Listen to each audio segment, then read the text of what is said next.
Hallelujah. Christ is risen. He's risen indeed. Hallelujah. Welcome to Mondays at Mount Olive for May 26th, 2025, Memorial Day. Happy Monday. I'm Pastor Dan Torkelson, Senior Pastor at Mount Olive Lutheran Church here in Madison, Wisconsin. I hope you are enjoying your long weekend. Again, another beautiful weather weekend.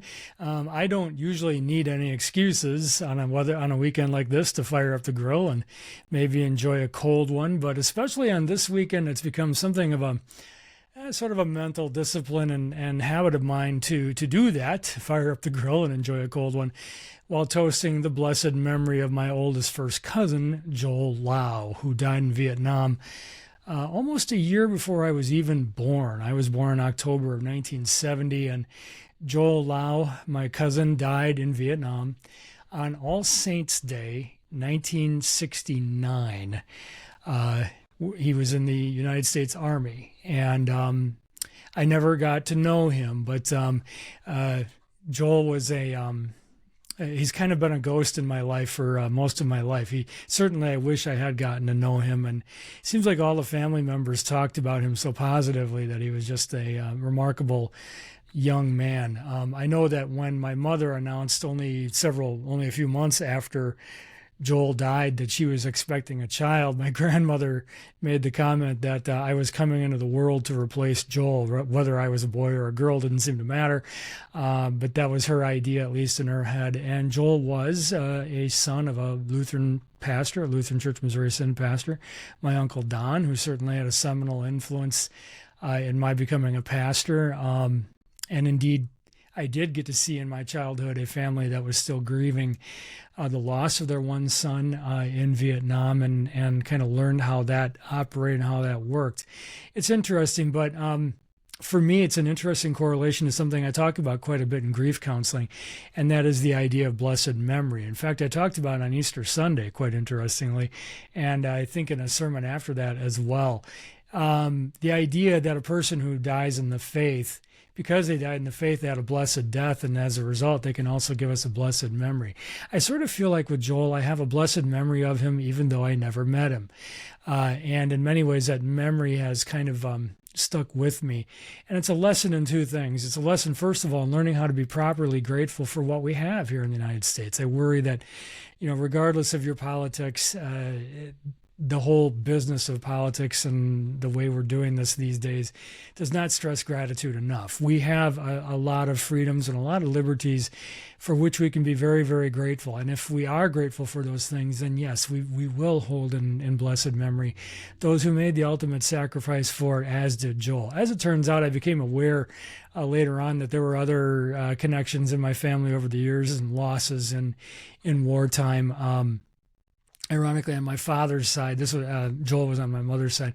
On my father's side, my father had a great uncle who fought on the German side in World War I, and his son, who would have been a cousin of my father, died for the Americans in World War II. What goes around comes around. Very interesting story. But at the end of the day, if you have people in your families that you lost as a result of the sort of warfare that was about protecting our liberties and our freedoms, this is the right thing to do. The right thing to do is this weekend to take some time and remember them. I've heard some people leave a blank place setting at their dinner on Memorial Day. That's not something I've always done. I've always just kind of toasted my cousin. But at the end of the day, somehow, some way, it's very appropriate for us to do. And so Memorial Day weekend is a weekend that I have come to appreciate, not just because of the length of it, the time of year too, and usually the weather and some of the other things we get to do, certain traditions, I guess, that have emerged out of all of that. But at the end of the day, it is a weekend I think about quite a bit. In fact, I've been thinking about Joel all week, which is why I shared this picture of him with you. And certainly I'd be happy to hear your stories too, if you had people that you lost along the way, especially in service of our country, as we did with Joel. Those are important stories, and they help me better know you a little bit better too. And that's something that's just very, very valuable. I'm not really going to spend a lot of time on the 6th week of Easter this week, so much as I want to help you understand that your memory of those people, especially if those people died in the faith, your memory of those people is a blessing.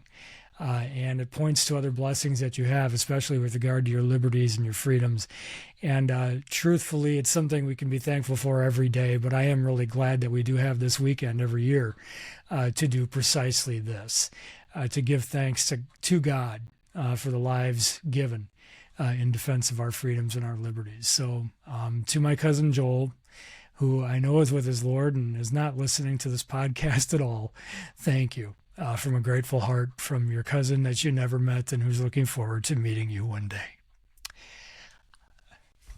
Let me pull myself together and take us to life together, back to our series on communion.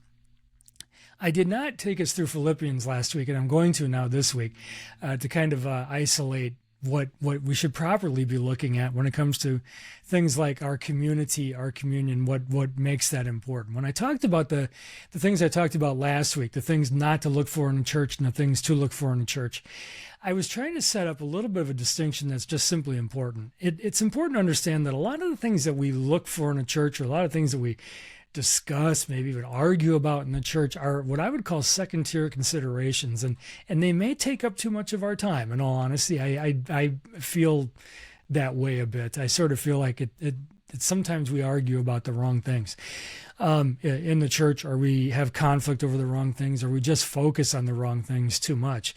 It's not that we shouldn't be concerned about music. It's not that we shouldn't write music for the contemporary age. And it's also not that we should throw out the good stuff from the past as well. I mean, we should do all these things, but when they become the priority over against the more important things like the Word of God and the gifts of God, that's the important thing. That's the thing that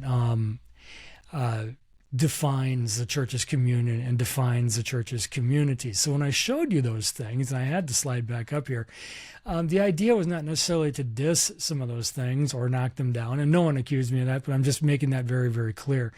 Those things over in the right-hand column are they can be discussions. I don't think they should be of primary importance. They can certainly be of secondary importance. When the means becomes more important than the message, that's the thing I'm watching out for. It's the message that defines our communion time and time and time again. And when I chose to take the Bible study through the book of Philippians last Sunday, the idea was to take them through a short book. Philippians is a marvelously short book. It's only 4 chapters. It can be done in one sitting fairly easily. But it is also a very joyful book. It's called the Epistle of Joy. And I think what's really marvelous about the book is that it's a combination, I think, in the way Paul writes it, is a combination of two things. It's a combination of, one, commending the good things that are going on in the Philippian church and encouraging more good things to happen.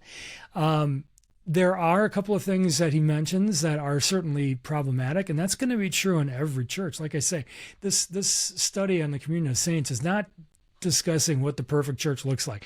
That we won't see till heaven, so don't worry. I'm not, trying to accomplish that, but I am trying to strengthen the communion of saints here at Mount Olive. And I think coming out of some of the recent studies I did and the retreat I attended back in February, I think the general consensus of all of us who were there was that we should have these conversations more out in the open. We should really talk about what does a strong communion look like.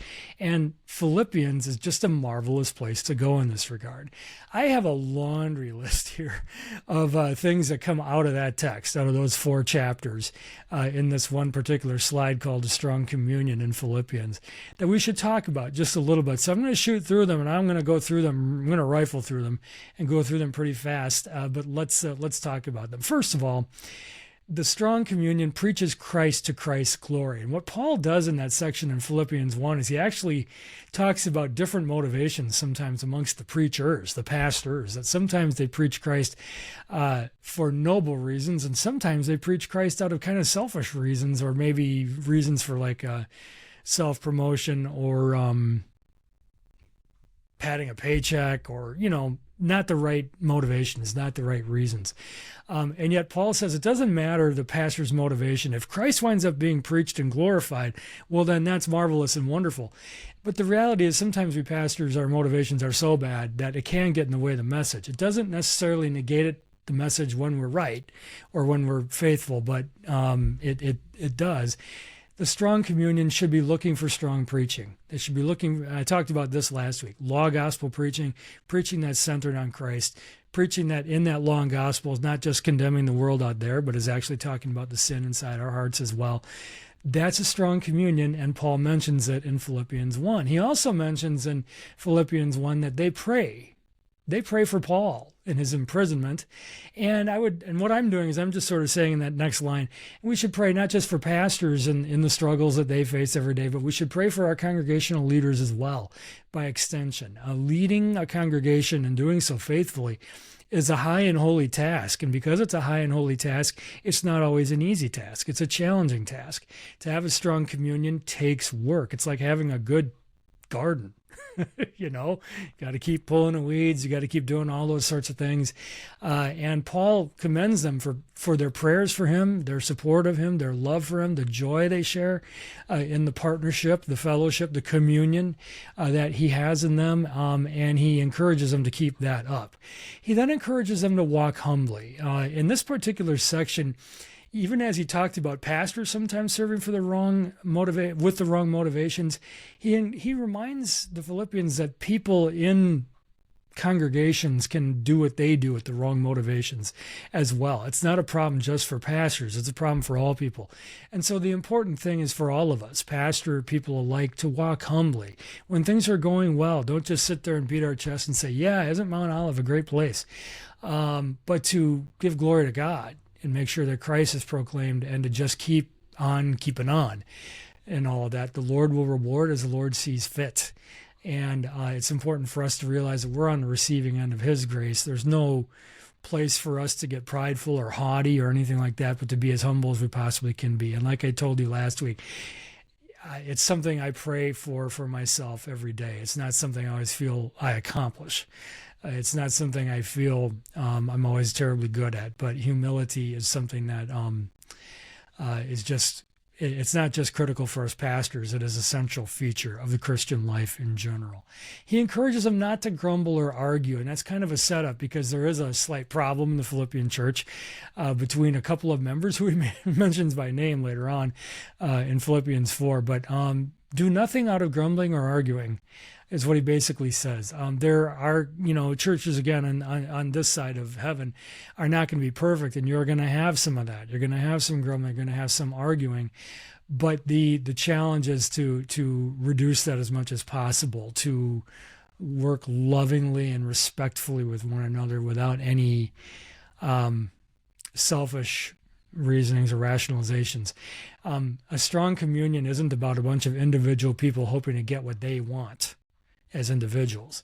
A strong communion is a people that thinks as a group, not what do I need, but what do we need. They think we, us, not I, me. A strong communion looks out for false teachers, false teaching, and treasures pure teaching on top of that. Paul actually uses the word dogs here. He says, look out for the dogs. And the dogs ultimately in their false teaching are trying to get us to trust the world and the way the world thinks more than the scriptures and what the scriptures teach and say. And so you really want pastors to be pure teachers. I've mentioned before, C.F.W. Walther, the founder of the Missouri Synod, kind of famously said, the sheep judge the shepherd. By only one standard, though, and that is the Word of God. If we value and treasure the Word of God, we will seek pure teaching from our preachers and teachers and from each other as well in the church. In a strong communion, that's an important value in a strong communion. We should take care of and watch out for one another. Care and watching out for one another, helping one another avoid sin if at all possible. Putting the best construction on all things so that none of us fall into some sort of sins of pride or anything like that. That's another important mark of a strong communion. Reconcile and assist others in doing so. I think it's a bit of a myth that conflicts happen in the church only between pastors and members. Sometimes that happens, and sometimes it happens because the pastor's a yutz, and sometimes it happens because the people are yutz and the pastor is faithful. But bottom line, that's not the only place it happens. I've seen it happen many times in the churches where two members started butting heads. And one of the things we talked about when we talked about Philippians was the importance of, and this is what Paul's encouraging them to do, because there are two Christians he names by name, both women, Euodia and Syntyche, those are both feminine names, who are on the outs with one another. And he says, I encourage them to reconcile, to find agreement again. And I encourage you, Philippians, as a congregation, to assist them in doing so. I've seen situations in my years in the ministry where there was something like that going on inside the church, and members of the church took care of it before the pastor had to. That's a strong communion. And it's a wonderful thing to see when it happens. When I, as a pastor, can just sit there and see something like that happen and go, good job, that's a marvelous place to be able to be. Interestingly, I do feel that one of my jobs as a pastor is to be a cheerleader, to encourage you to be the best people you can be, to root for the church, to praise the good, to encourage. That's what Paul's doing so much of in Philippians. He's encouraging a church that is doing a pretty good job just all the way around, but he's just encouraging it. It's important for pastors to learn to do that. It gets very easy for us in the ministry to get very broken down by every challenge along the way. And I'm human, so I know what that's like. I've been there. But I have always felt that's an important part of my role, to be a cheerleader. And actually, one of the things I guess I really do love to see is I love to see other people succeed. So please succeed. And you know that I will be behind you when you do. Success, though, is defined by the scriptures, and that's part of my job, too, is to at least help us understand what success looks like. But, for the time being, I'm just looking at our communion, how we interact, what are the things we value, and letting Philippians lead the way in that. In Philippians 4, in a section that is a favorite section of a lot of people, he tells us to be thankful in all things, and everything in supplication with thanksgiving to God. Make your supplications known to God, and the peace of God will be with you always. So be thankful in everything. Live at peace. Meditate on what is lovely, pure, all the most marvelous things. And Jesus is the center of all of that, by the way. Meditate on those things and have peace, and be thankful, be grateful, be humble. And lastly, contribute to the spread of the gospel. Paul finishes on this note in Philippians 4. He talks about how he's really thankful that they found a way to support him. He's in prison. He probably doesn't need their money, but they appeared to make contributions to the spread of the gospel, probably, I would say, through preachers that he helped train along the way. And they were doing that. And he was so grateful for that. He took it as a gift for him, even though it really was a gift for the message. And really, the support of missionaries. Churches really need to learn to do this. I think it is a biblical point. They need to learn to support others in other places. Today in our service, this is Sunday when I'm recording this, we said farewell to one of our warriors who's going to West Point to teach. And, it's not so much about contributing funds or anything like that. It is about contributing prayers for them as they continue to serve. And perhaps they'll come back and continue their studies here at UW down the road. Maybe, maybe not. But at the end of the day, there's so many ways we can contribute. You can do so fiscally. You can do so with prayers. You can do so with other sorts of giving, volunteering, all those sorts of things. But what we want is we do want to help others as well. And it'll be great when I get to the summer interviews here in the podcast and we talk to Ross Shaver from the Dominican Republic. He was here a year ago and visited. And he'll get us updated on what's going on down there. And he'll talk about some other kind of fun things that he's studied over the years that I've have some experience with as well. And that should be a very fun time. But always think about our missionaries. Always pray for them. And when you have the opportunity and you want to make a donation, just let us know. We'll make sure that they get that. And that's Philippians. That's what I joked in Bible study today was that's just Philippians. You could make this list go on forever with all of Paul's letters if you wanted to. But at the end of the day, these are the marks. These are the marks of a strong communion. Preaching Christ to Christ's glory, praying for our leaders and our pastors, walking humbly, not grumbling or arguing, looking out for false teachers, treasuring pure teaching, taking care of, watching out for one another, reconciling and assisting others in reconciling, being thankful in everything, living at peace, and contributing to the spread of the gospel. For me, I think one of the great crimes of the church in recent decades has been how we've let so many other things not tied to this dominate our work, and it's really not a good thing. They're, like I say, some of those might be second tier concerns, but they're second tier. If we get the first tier right, the second tier will make itself apparent. And that's all I was trying to say last week.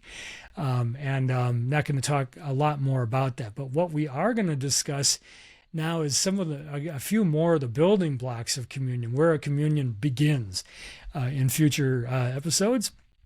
But for the time being, as I announced in church today, I'm taking this week off, but I do plan when I get back next Monday to do a Mondays at Mount Olive based on the Ascension, and again on our Life Together theme. And that's possibly the second last episode until I move on. Possibly, we'll have to see how the Life Together series goes, because I surely would like to finish that along the way. But at the end of the day, I hope you have a blessed week. This is Mondays at Mount Olive. I'm Pastor Dan Torkelson, and I'll look forward to seeing you next week.